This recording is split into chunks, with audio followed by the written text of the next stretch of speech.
Husband divorced wife by text message and emptied 300 million joint account. Unaware she's ahead of him. He didn't even face her.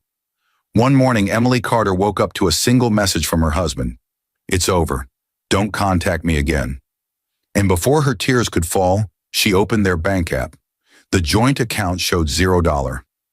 Every dollar gone. Daniel Carter, her husband of 10 years, had vanished. And beside him was Vanessa, Emily's own best friend. The same woman who once held her hand at the wedding altar now held her husband's arm in public. "You slowed me down, Emily. You'll never be enough for the life I want," Daniel had said coldly before leaving. Those words broke her heart, but not her destiny, because what Daniel didn't know was that the woman he discarded had already been prepared for this fall. Her late Aunt Miriam had left behind a hidden trust, waiting for the day he betrayed her.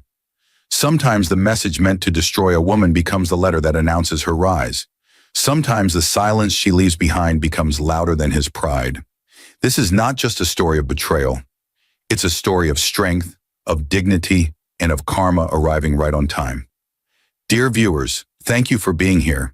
As we begin, I ask from my heart, don't just scroll past her pain. Subscribe now and tell us where you're watching from. So Emily and every woman betrayed in silence knows she's not alone. The kettle screamed. So did her heart. Emily Carter stood in her small kitchen, sunlight spilling across the white tiles, her children's laughter echoing faintly from the living room. She had just finished packing Ethan's lunchbox when her phone buzzed on the counter. Daniel's name flashed across the screen. For a second, she smiled. Maybe he was finally checking in after 3 days of silence. She wiped her hands on her apron and opened the message. "It's over. Don't contact me again." Her smile froze. The world fell quiet, except for the whistle of the kettle and her own heartbeat pounding in her ears. She blinked once, twice, thinking it must be a mistake. Then with trembling fingers, she opened their bank app. Balance, $0. Every cent of their joint account, the same one they had built from nothing, from late nights and shared dreams, was gone. "Mom?" Ethan's small voice broke through the silence. The 10-year-old stood at the doorway, still in his school uniform, holding his sister Grace's hand. "Dad's not coming today again?" Emily tried to speak, but her throat locked. Her chest tightened as she dropped the phone. It hit the floor with a sharp crack, the screen splintering into two reflections of her face. One calm, one broken. She fell to her knees, clutching the counter for balance. Her whole body trembled. The children rushed to her, their tiny hands wrapping around her arms. "Mommy, what's wrong?" Grace whispered. Emily forced a shaky smile. "Nothing, sweetheart. Mommy's just tired." But the truth hit harder than any exhaustion. Daniel had ended everything.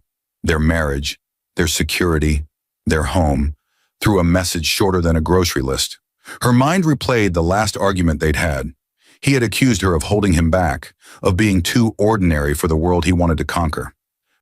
"You'll never understand what success takes, Emily," he'd said, his voice sharp as glass. "I need a partner who moves forward, not someone who clings." That partner, she now realized, was Vanessa, her best friend, her children's godmother. The woman who had called only yesterday asking if she was okay. Emily's eyes burned. She gripped the edge of the counter to steady herself. Around her, everything seemed to blur. The toast burning in the pan, the sunlight flickering against the wall, the laughter outside from neighbors who still believed her life was perfect. But in that chaos, something hardened inside her. Beneath the pain, beneath the disbelief, a strange calm began to form. A stillness she hadn't felt in years. She turned off the kettle. The whistle faded into silence. Then she picked up her phone again, staring at the broken screen and the faint reflection of her eyes. One half full of grief, the other filled with something new. Resolve. Outside, a car door slammed. Daniel's engine roared in the driveway. Emily's breath caught. He was here. The reflection on the shattered phone lingered. Two halves of one woman, one broken, one rising. The door slammed so hard the picture frames rattled. Daniel stormed into the living room in a navy suit, face cold, movements sharp. His cologne filled the air before his words did. "Where are my files, Emily?" he barked, tossing his car keys on the couch. His tone carried no trace of the man who once whispered dreams into her ear. Emily turned from the kitchen doorway, her hands trembling. "Daniel, why would you do this?" Her voice cracked. "Why end everything through a text? Why take all the money?" He didn't even flinch. "Because it's mine," he said flatly. "I built that company. I earned every cent while you sat here doing nothing." Her heart thudded. "Nothing?" she whispered. "I stood by you when everyone left. I worked nights when you couldn't pay your staff. I raised our children while you chased your empire." Daniel smirked. "And now look at you, clinging to pity like it's a trophy." He grabbed his suitcase from under the stairs. "You slow me down, Emily. I need someone who matches my pace." "Vanessa?" The name escaped her lips like poison. He froze, just for a moment. Then a cruel smile curved on his face. "At least she understands me," he said, his tone cutting through the air like a knife. Emily's knees weakened. "She was my friend," she whispered. Daniel shrugged. "People change. You should try it sometime." Ethan appeared at the hallway, clutching Grace's small hand. "Daddy, where are you going?" The boy's voice was steady, too old for his age. Daniel didn't look at him. "Somewhere better," he said coldly. "Your mother will explain." Grace ran to him, holding his leg. "Don't go, Daddy, please." He pushed her away gently but without warmth. "Let go, Grace. You'll understand when you're older." Emily's tears fell freely now. "How can you just walk away from your children?" He turned, voice sharp. "Because they remind me of you." For a moment, silence filled the house. Thick, choking silence. Even the clock seemed afraid to tick. Emily straightened, wiping her tears with the back of her hand. "You'll regret this, Daniel. Not because I'll destroy you, but because someday you'll need what you threw away today." He scoffed, slinging his suit jacket over his shoulder. "Regret is for the weak." As he walked to the door, a car horn sounded outside. Vanessa sat waiting in his silver sedan, sunglasses on, a smug smile painted across her lips. Their children watched through the window as he stepped out, kissed her cheek, and drove away without a single glance back. Emily stood frozen, the echo of the closing door ringing louder than any words he could have said. Ethan's small voice broke the silence. "Mom," he whispered, "are we still a family?" Her chest tightened. She knelt beside him, forcing a faint smile. "We're still us, sweetheart. That's all that matters." But deep inside, a storm had begun to stir. Ethan's eyes lingered on the driveway. Dark and steady, the same gaze his father once had when chasing power. The neighbors gathered before she could even breathe. Daniel's voice thundered through the quiet street as he dragged 2 suitcases across the marble porch. "I said, get out, Emily. Take your things and go." His shout echoed through the neighborhood like a warning bell. Curtains lifted. Phones appeared. Emily stood on the doorstep in her faded pink housecoat, her children clinging to her sides. "Daniel, please," she begged softly, her voice trembling. "Let's talk inside, not here. The kids are watching." But Daniel had already switched to his cruelest mask, the one he wore when pride spoke louder than reason. "You should have thought of that before you ruined everything. I'm done pretending." He hurled one suitcase down the steps. It burst open, scattering her clothes onto the wet pavement. A silk scarf she once wore to his company's gala drifted in the wind like a fallen flag. Across the street, Karen Lewis, their nosy neighbor, stood with her phone raised. Karen loved drama more than peace, and today she had front row seats. "Lord have mercy," she whispered, pressing record. Her camera captured every tear, every shout, every humiliation. Emily took a hesitant step forward. "Please, Daniel, not in front of the children." He turned to the crowd, voice dripping with venom. "This woman thinks she owns me. I'm tired of being chained to weakness. She's not my wife anymore. She's a liability." The words hit harder than any slap. Ethan stiffened beside her, his small hands balled into fists. Grace began to cry, hiding her face in her mother's dress. Emily bent down, whispering, "It's okay, baby. Mommy's here." But her voice cracked halfway through the promise. Then Daniel pointed toward the driveway. "Your ride's over there." Emily followed his gesture and froze. Vanessa sat inside Daniel's car, engine humming, sunglasses hiding her smirk. The same woman who once toasted at their wedding, who once held Grace at her baptism, was now sitting in the front seat of betrayal. The sight burned. Emily's knees weakened. "You brought her here." Daniel smiled coldly. "She's family now."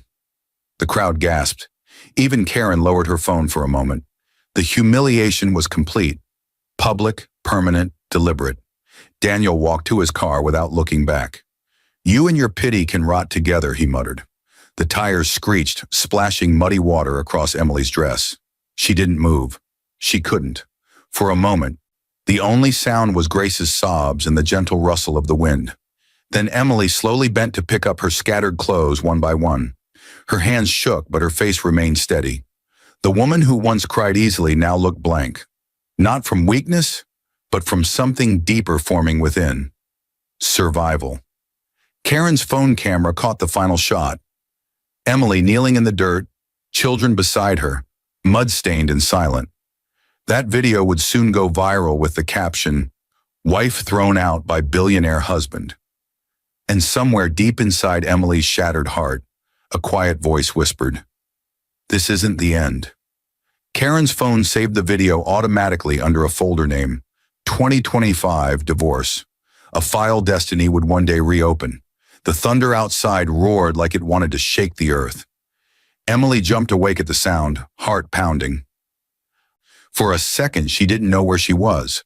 Then she saw the dim glow of the bakery sign through the small window. Cole's Bread and Heart. The smell of freshly baked loaves filled the air, and her daughter Grace lay curled up beside her, breathing softly. Ethan sat at the edge of the bed, staring out the window as if waiting for something to change. "Couldn't sleep?" she asked gently. He turned, eyes red. "I just keep hearing his voice, Mom. The way he said you ruined everything." Her chest tightened. "You didn't ruin anything, sweetheart. Some people just forget what love means when they have too much power." She reached out, brushing his hair back.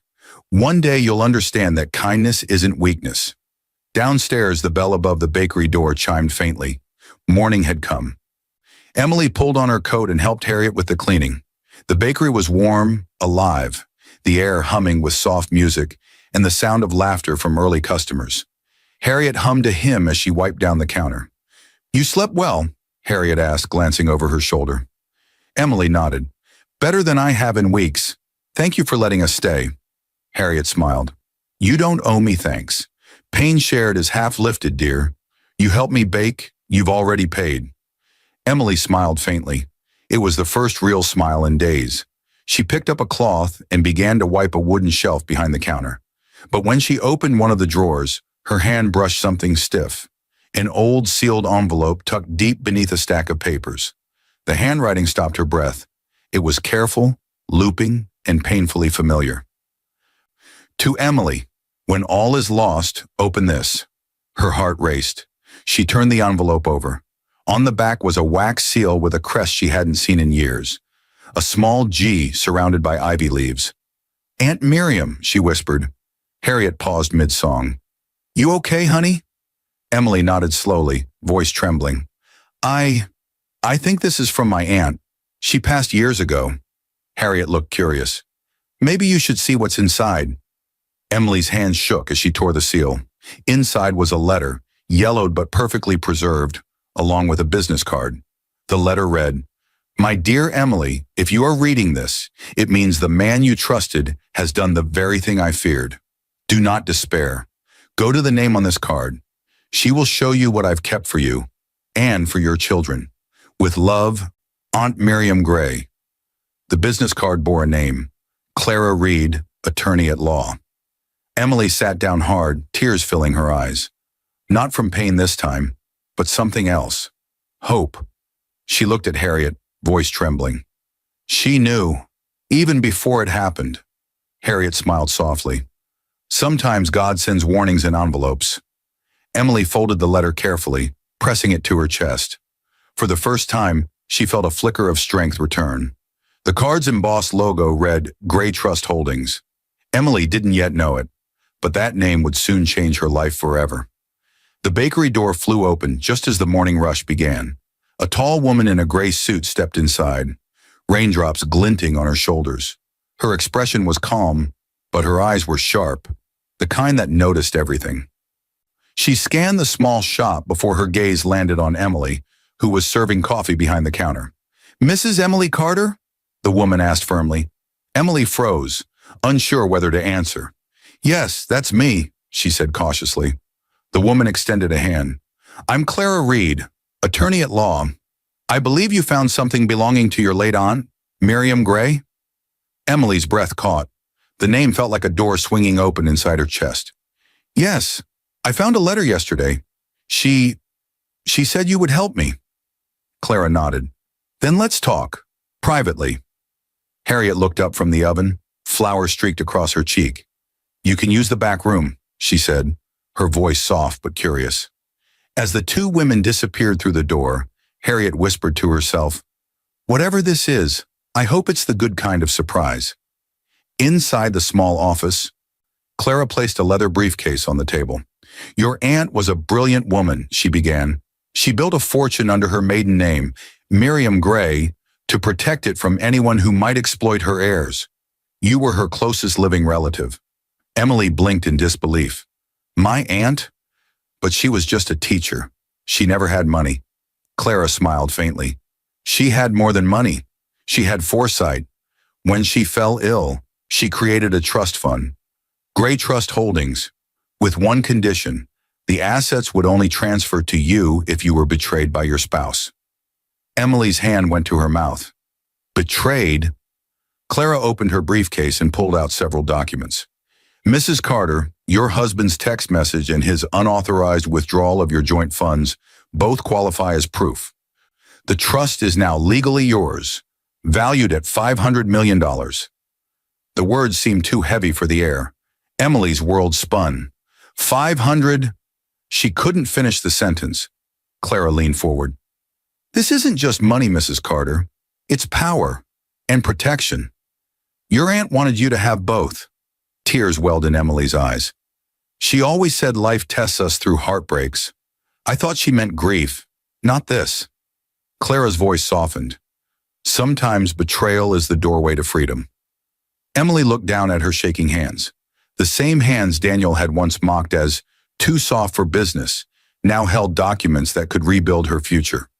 "What do I do now?" she asked quietly. Clara handed her a small key. "You learn, you heal, and when you're ready, you'll decide what kind of legacy you want to build. Your aunt believed you'd know when that moment comes." Emily stared at the key, feeling the weight of destiny resting between her fingers. Outside, thunder rolled again, not as threat, but as promise. As Clara left, she turned at the door. "The law remembers what love forgets," she said. And on the bakery counter, a child's crayon drawing of a heart sat drying. The same heart that would soon become the logo of Emily's empire. The oven timer rang like an alarm for a new life. Emily pulled a tray of bread from the bakery's oven, steam rising in soft clouds around her face. Her hair was tied in a messy bun, flour dusting her cheeks, and her once trembling hands now worked with calm precision. It had been 3 weeks since the meeting with Clara Reed, and each day had rebuilt a piece of her shattered self. But the transformation wasn't just emotional, it was strategic. Hidden behind the back wall of Harriet's bakery, Emily had set up a small corner desk with her laptop, notebooks, and Clara's documents. By day, she baked. By night, she studied business law and finance through online courses. Her children often slept beside her on the couch as she typed through the night, whispering lessons from her late aunt's letter. "Don't chase the man who broke you. Build something he'll never reach." "Mom," Ethan called from the stairs, holding up a notebook filled with crayon sketches. "Grace made a logo for your company idea." Emily turned, smiling as Grace ran toward her, clutching a paper in her small hands. It showed a heart shape drawn in red, surrounded by 2 tiny hands. Beneath it were shaky letters, Haven Foods. Grace grinned. "It means a safe place, like Miss Harriet's bakery." Emily knelt, hugging her children tightly.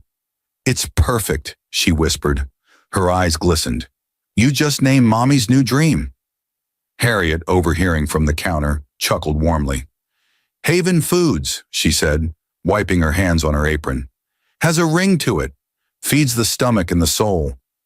Emily smiled. That's the goal, to help families like ours, ones who've been forgotten. As days passed, she began baking her own recipes and packaging them neatly with simple labels. Customers started asking for that soft bread by the quiet lady. Harriet proudly told everyone, that's Emily Carter's magic. But at night, away from the warmth of the bakery, Emily's thoughts often drifted to Daniel. She had seen him on the news recently, confident, successful, smiling beside Vanessa. They had just announced the expansion of Horizon Industries, Daniel's company. Reporters praised their unstoppable partnership. She didn't cry this time. Instead, she whispered to herself, keep shining, Daniel. The higher you fly, the harder you'll fall. Still, a part of her felt the ache, not for him, but for the family that could have been. She looked at her sleeping children and swore quietly, you'll never suffer because of him again. Weeks later, Clara called with news. Your trust account has matured. You're officially the controlling shareholder of Gray Trust Holdings. Emily's breath caught. The same company Daniel's empire unknowingly depended on for supply contracts. She turned toward the bakery window. The morning sun broke through the clouds, reflecting off the freshly hung sign that read, Haven Foods, a place to begin again. Her heart steadied. She was ready for the next chapter. Outside, a newspaper headline fluttered in the wind before landing at her feet. Daniel Carter expands Horizon Industries. Emily picked it up slowly, her eyes narrowing. Good, she whispered. Let's feed them first. The video started with a crackle of static and the sound of soft humming. Emily sat motionless in Clara Reed's office, her palms cold against the table. On the laptop screen flickered the familiar face of Aunt Miriam Gray, recorded years before her passing. The older woman's voice filled the room, low and calm, like she was speaking from another world. If you're watching this, my dear Emily, Miriam began, then he's done what I always feared. Don't cry. Don't chase him. Build something he can never buy back.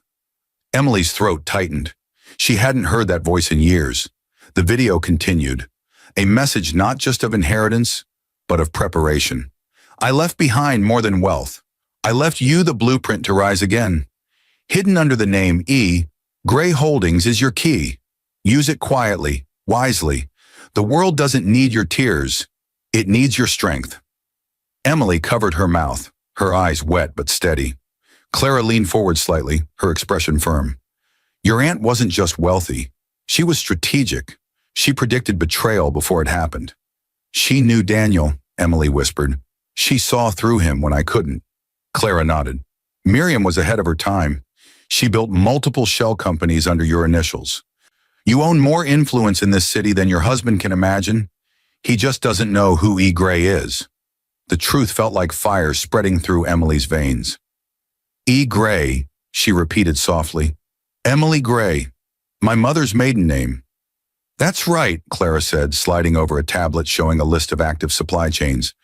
And guess who one of your biggest clients is? Emily's eyes widened as she read the name at the top.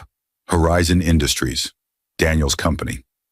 For a long moment, she couldn't breathe. Her ex-husband's empire was already being quietly fed, financed, stocked, and stabilized by her own holdings. A small, ironic smile touched her lips. He's been eating from my hands without even knowing it.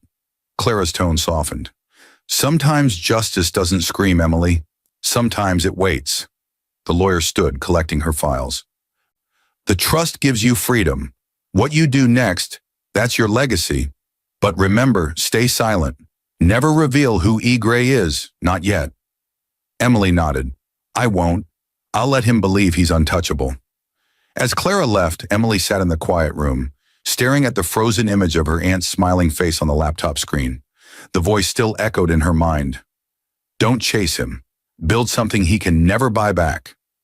Outside the window, the sky had begun to glow gold. It wasn't the fiery red of anger anymore. It was dawn, warm and patient. Emily took out her notebook and began writing the first steps of her plan. At the top, she wrote 3 words in bold letters, The Haven Project. And just before she closed the laptop, a soft beep came. A new notification. An order confirmation. Horizon Industries had just renewed a major contract with E, Gray Holdings. As Emily smiled faintly, unaware, the invoice printer spat out one last page, her signature in bold, E. Gray. A name Daniel would soon learn the hard way. The television blared through the bakery's soft morning calm. "Breaking business news," announced the anchor with excitement. Daniel Carter, CEO of Horizon Industries, praises new supplier E. Gray Holdings for exceptional performance and ethical standards. He calls the partnership a model of excellence. The sound of his voice made Emily's heart lurch. She froze mid-motion, a tray of warm pastries trembling in her hands. On the screen, Daniel stood in a crisp navy suit, his arm proudly wrapped around Vanessa's waist. Cameras flashed as he smiled, that same confident, practiced smile she once loved. Vanessa's laugh followed, high and clear. "We only work with the best," she said, leaning toward the microphone. "E. Gray Holdings has transformed our operations completely." Emily's lips parted slightly. Her breath hitched, part disbelief, part irony. They don't even know who E. Gray is. Beside her, Harriet switched off the TV, her face stormy. "That man has some nerve. He ruins your life, and now he's making money off your name. Literally." Emily exhaled slowly, setting the tray down. "It's fine, Harriet. Let him eat. The higher he climbs, the more painful the fall." Harriet stared at her. "You're a strange kind of strong, Emily Carter." Emily smiled faintly, brushing flour from her palms. "Maybe strength isn't about shouting. Maybe it's about waiting until the right silence makes the loudest sound." She turned back to her workstation, the steady rhythm of kneading dough calming her heartbeat. But inside, her mind was racing, connecting dots, planning ahead. Her business was expanding faster than she expected. Orders flooded in. Clara had helped her register Haven Foods Emptied as a branch under E. Gray Holdings, using local vendors and charitable partnerships. Emily now employed women who had also been abandoned, widowed, or overlooked. Women like her. Every loaf, every pastry, every delivery carried quiet purpose. One evening, as she checked invoices in the back office, Ethan entered with a curious expression. "Mom, are we rich now?" Emily smiled gently. "We're safe, sweetheart. That's better than rich." He nodded, thinking for a moment. "Then why don't you tell Dad what you did? Why keep it secret?" She looked at him carefully. "Because, Ethan, sometimes truth hits harder when it walks instead of runs." Her son tilted his head, trying to understand, but then smiled softly. "I think Aunt Miriam would be proud of you." Emily's eyes softened. "I hope so." As night settled, she lingered by the bakery window, the city lights reflecting on the glass. For the first time, she felt no bitterness, only balance. But then a newspaper fluttered under the door. She picked it up absently, and her breath caught. The headline read, "Horizon Industries faces government audit after anonymous complaint." She stared at it, heartbeat quickening. Somewhere deep inside, she knew this was no coincidence. A single page slipped from the paper, a photo of Daniel shaking hands with a man in glasses. The caption read, "CFO Trevor Miles under investigation," a name that would soon tie every thread together. The night was cold and heavy with rain. Emily sat by the bakery window, her laptop glowing faintly in the dark. Outside, the streets of Willow Avenue were empty, except for the steady drizzle against the glass. The newspaper with the audit headline lay open beside her. Her pulse quickened as she reread the name. Trevor Miles, CFO of Horizon Industries. She clicked her pen twice, a nervous habit she'd picked up since the divorce, and sent one short message to Clara Reed. "It's time to trace everything."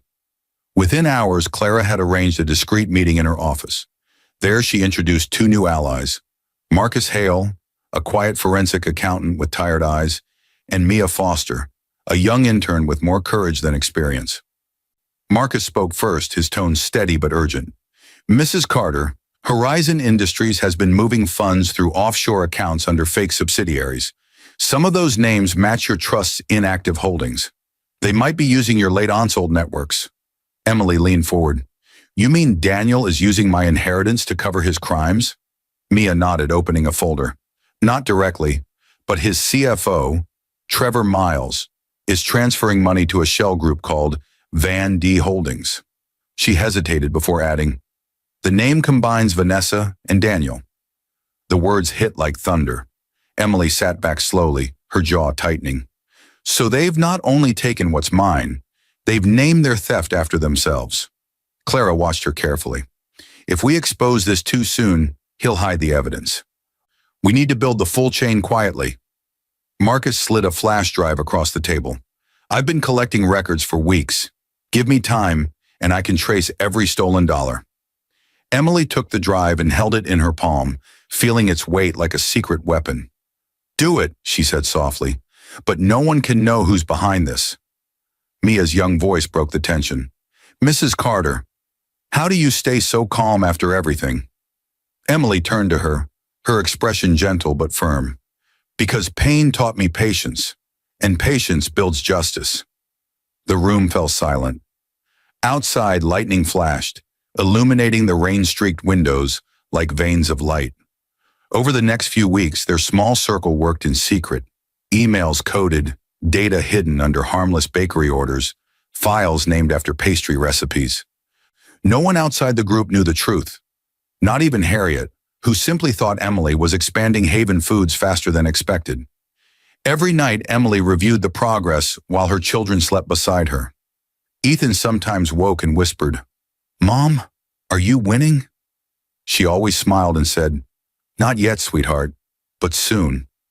By the end of the month, Marcus had mapped out the entire chain, a paper trail that linked Daniel, Vanessa, and Trevor directly to millions in diverted funds.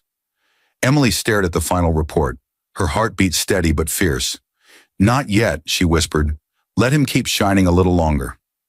As she closed her laptop, an email arrived from an unknown sender. Subject line, He's planning something big, and it's about to blow. The gala lights shimmered across the ballroom like gold fire.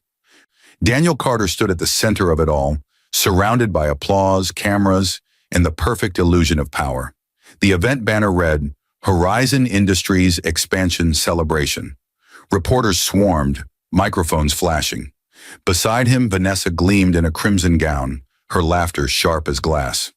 Tonight, Daniel announced confidently, we're not just growing, we're dominating. Horizon's next phase will redefine the global market. The crowd erupted in cheers. Flash bulbs exploded around him, sealing his arrogance into headlines. But in another part of the city, far from the flashing lights, Emily Carter watched the broadcast on a small screen inside Harriet's bakery. The sound of rain against the window filled the silence between each of Daniel's words. Grace sat beside her coloring, while Ethan did homework quietly at the counter. Harriet placed a hand on Emily's shoulder. You don't have to watch him, she said softly. Emily didn't look away. Oh, I do, she murmured. Every king deserves an audience before his fall. On the screen, Daniel leaned close to a reporter. I owe my success to resilience, he said smugly. When weak people give up, strong ones rebuild. Emily's lips curved slightly. He's quoting me, she whispered. Harriet frowned. That man's pride could set the world on fire. Emily nodded slowly. And I'll let it burn just long enough. Behind the scenes, her quiet network had grown stronger. Clara, Marcus, and Mia worked tirelessly, gathering evidence from Trevor's encrypted accounts. Detective Brian Scott, now secretly briefed by Clara, had begun building a case for financial crimes. Every transaction, every fraudulent file traced back to Daniel and Vanessa.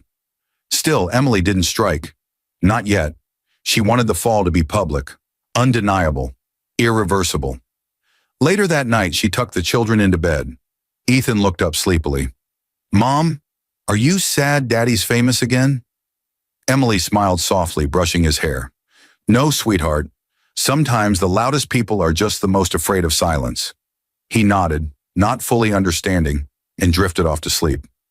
When she returned to her desk, an email notification blinked. Subject line, confidential, expansion funding. Partners. Attached was a list of names and companies investing in Horizon's new deal. And among them, one familiar name stood out. E. Gray Holdings, her own alias, her own company. Daniel had unknowingly funded his biggest expansion through her accounts. Emily leaned back, a quiet laugh escaping her lips. You really did build your empire on my name, Daniel. Harriet, standing in the doorway, asked gently, "What's funny?" Emily turned toward her, eyes gleaming. "Nothing, Harriet. Just thinking about how poetic life can be." Outside, thunder rumbled softly, followed by the first flash of lightning. The storm was gathering, not in the sky, but in destiny itself. As Emily shut down her computer, a distant sound echoed. Sirens in the night, growing louder, coming closer. Somewhere across the city, Detective Scott was signing an arrest warrant that would change everything. The morning broke with chaos. Daniel Carter's phone wouldn't stop ringing. Alarms flashed across his office screen. Account access denied, transaction rejected, funds frozen. He slammed his fist on the desk, shouting for Trevor, his CFO. "What's happening?" Trevor Miles rushed in, pale and sweating.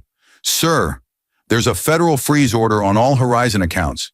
The investigators traced multiple offshore transfers. They think it's embezzlement." Daniel's face drained of color. "Embezzlement? Whose name is on those transfers?" Trevor hesitated. "Yours, sir, and Vanessa's." For a moment, the world stopped. Daniel's heartbeat thundered in his ears. "That's impossible. Those accounts were private." Trevor swallowed hard. "Someone leaked the files, every transaction, every signed authorization. It's all out." Daniel's voice broke into a roar. "Find out who did this. I don't care what it costs." But outside his office windows, reporters had already gathered. Headlines scrolled across the screens in the lobby. "Horizon under investigation for $300 million fraud. CEO Daniel Carter faces possible arrest." Vanessa burst through the doors moments later, her designer coat soaked from rain, panic on her face. "Daniel, what is this? They froze my accounts too." He rounded on her. "You said this plan was safe. You said no one could trace it." "Don't you blame me," she screamed back. "You're the one who signed everything." The argument cracked through the office like thunder. Employees whispered. Cameras from the building's lobby began to record through the glass door. Vanessa grabbed her bag and stormed out. "Fix your mess, Daniel. I'm not going down for you." He chased after her, but the flash of cameras blinded him. Reporters shouted his name, demanding answers. He forced his way into his car and sped off through the rain, knuckles white on the steering wheel. Meanwhile, across town, Emily sat in the quiet of Harriet's bakery, her hands covered in flour. Her phone buzzed again and again with notifications, but she didn't pick it up. She already knew. Clara Reed had texted earlier. "The investigation is live. Stay silent. Justice has begun." Emily exhaled slowly, staring at the dough beneath her hands. She pressed it down gently, letting her emotions settle with each movement. There was no celebration, no smile, just peace. Harriet watched her from across the counter. "You're awfully calm for someone whose past just made the evening news." Emily looked up, her voice steady. "I'm not calm, Harriet. I'm just finished crying." Outside, the rain eased, replaced by the faint glow of morning light. The world was shifting, one headline at a time. At that exact moment, Marcus Hale sent one final encrypted email to Detective Scott. The document that would tie everything together. The Van D Holdings link, the $300 million trail, and Daniel's personal signature. In his downtown office, Detective Scott picked up his coat, grabbed the warrant folder, and said quietly, "It's time." As Emily cleaned the flour from her hands, a knock echoed at the bakery door. Sharp, deliberate, and official. A man's voice followed, calm but firm. "Mrs. Carter, Detective Brian Scott, I think it's time we talked." The courtroom buzzed like a hive of whispers and flashing cameras. Reporters filled every seat, their pens scratching as they waited for the story of the year. The fall of Daniel Carter, once hailed as a genius entrepreneur, now accused of stealing $300 million and betraying his own wife. The massive wooden doors opened, and Daniel was led in by officers, his wrists cuffed, his once perfect suit wrinkled and damp with sweat. Across the room, Emily entered quietly, flanked by Clara Reed and Marcus Hale. The crowd murmured. For the first time, the world would see her not as the humiliated wife from the viral video, but as the woman behind E. Gray Holdings. Daniel's eyes met hers, his face twisted between rage, fear, and disbelief. "You?" he whispered under his breath. "You did this?" Emily said nothing. Her calmness unnerved him more than any insult could. She simply took her seat, placing a comforting hand on Ethan's shoulder beside her. Grace sat next to him, clutching a small heart-shaped pin, the same one she had drawn months ago.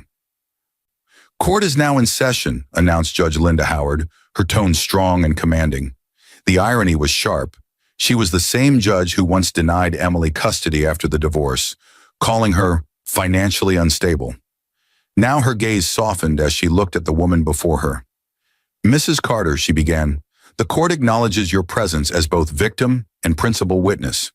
Daniel's lawyer rose first, scrambling to paint his client as a misunderstood businessman. "Your Honor, Mr. Carter was deceived by his financial team. He had no idea of the transfers." But then Detective Brian Scott stood, holding up a tablet.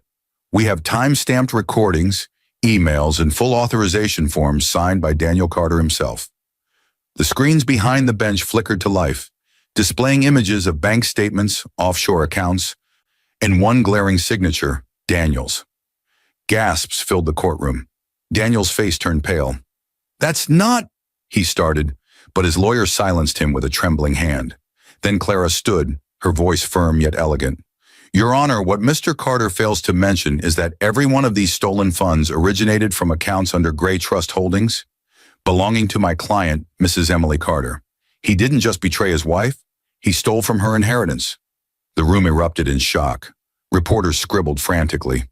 Judge Howard leaned forward, her tone grave. "Mr. Carter, do you deny these claims?" Daniel looked around the courtroom, at the cameras, the flashing lights, the faces he once impressed. Then his eyes met Ethan's.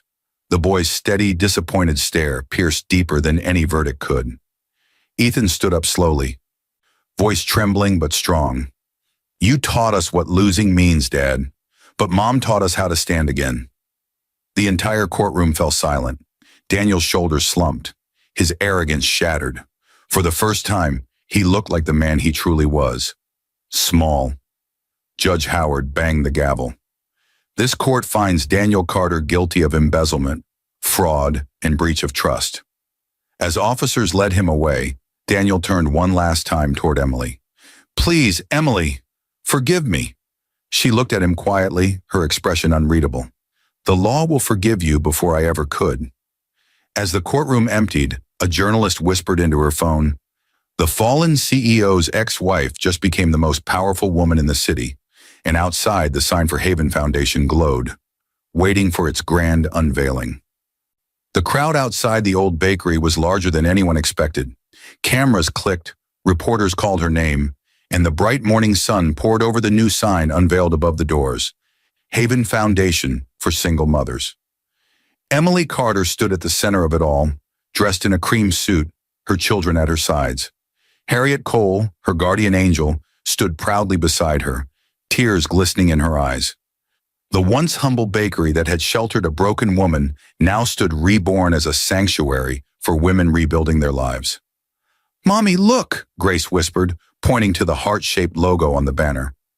The same one she had drawn months ago now gleamed in gold.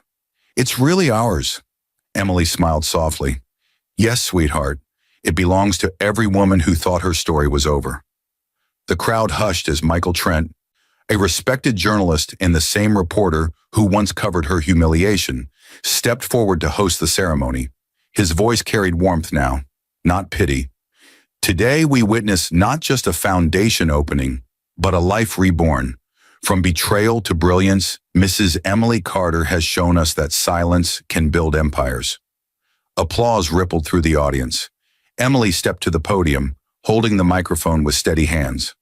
"Months ago," she began, her voice calm and clear, "I was thrown out with nothing but 2 children and a broken heart. The world saw me fall, but what they didn't see was how grace, kindness, and courage rebuilt me. I learned that pain doesn't destroy us, it refines us." She paused, her eyes glistening. "This foundation stands for every woman told she's not enough, every mother left behind, and every dream buried under betrayal. You are not forgotten. You are the beginning of something powerful." The audience rose in applause, some wiping tears. Clara Reed, her loyal lawyer, smiled proudly from the front row. Marcus Hale, the forensic accountant who exposed Daniel's fraud, nodded with quiet satisfaction. Even young Mia Foster stood at the edge of the stage, her eyes filled with admiration, now promoted as the foundation's chief financial officer. Then a hush fell. At the edge of the crowd, a familiar face appeared. Daniel Carter. His once polished suit hung loose. His eyes carried regret instead of pride. Security hesitated, but Emily raised a gentle hand. "It's all right," she said softly. He stepped forward slowly, voice breaking. "Emily, I've lost everything. Vanessa's gone. My father disowned me. I don't even have a home." Emily's expression softened, but her eyes remained firm. "You had everything and lost it trying to prove you were better than love." He fell to his knees. "Please, forgive me." The cameras zoomed in. The crowd waited. Emily's reply was calm, almost kind. "I forgave you the moment I stopped needing your apology, but forgiveness doesn't mean return." She turned, took her children's hands, and faced the reporters. "He sent a message to end us," she said, her voice steady and proud. "I built a legacy to answer it." Applause erupted. Daniel bowed his head as she walked past, dignity radiating with every step. As the ribbon fluttered in the wind, Michael Trent whispered to his cameraman, "They'll write books about this woman."